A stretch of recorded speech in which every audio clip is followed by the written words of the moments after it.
Ah, les macarons sont en vogue. C'est vrai qu'ils sont si bons. Aujourd'hui, réalisons-les maison. Après tout, c'est pas si compliqué.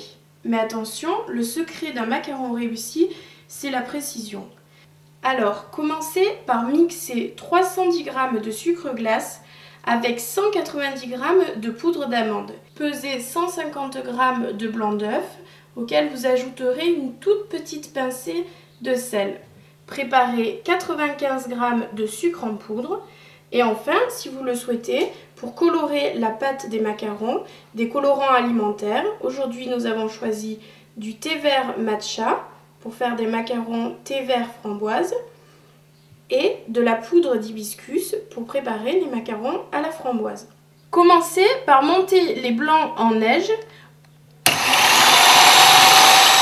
Vous devrez mettre le sucre en poudre en 3 fois. Attention, on a bien dit en 3 fois, c'est important.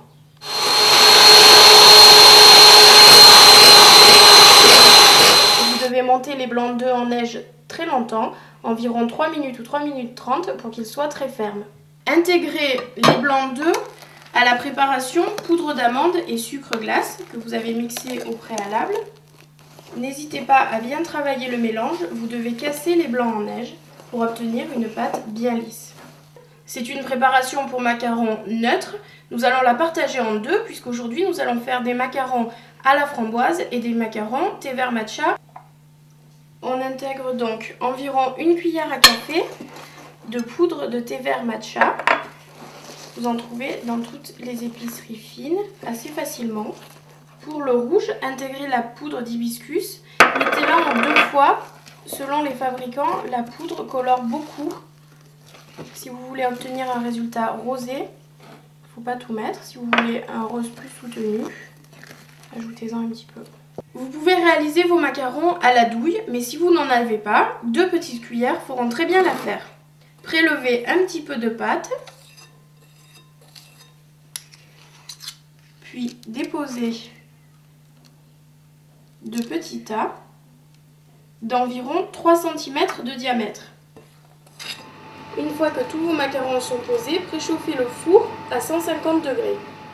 Quand tous vos macarons sont disposés sur les plaques, laissez-les reposer une demi-heure au moins, l'idéal étant de les laisser reposer 1 heure, afin qu'une croûte se forme sur le dessus. Après un peu plus d'une demi-heure de repos, testez avec votre doigt s'il reste collé ou non sur le macaron. Si la pâte est bien sèche, vous pouvez les enfourner. Laissez-les cuire environ 10 minutes à 150 degrés. Quand ils commencent à prendre légèrement couleur sur le dessus, sortez les macarons du four. Laissez bien refroidir vos macarons sur une grille.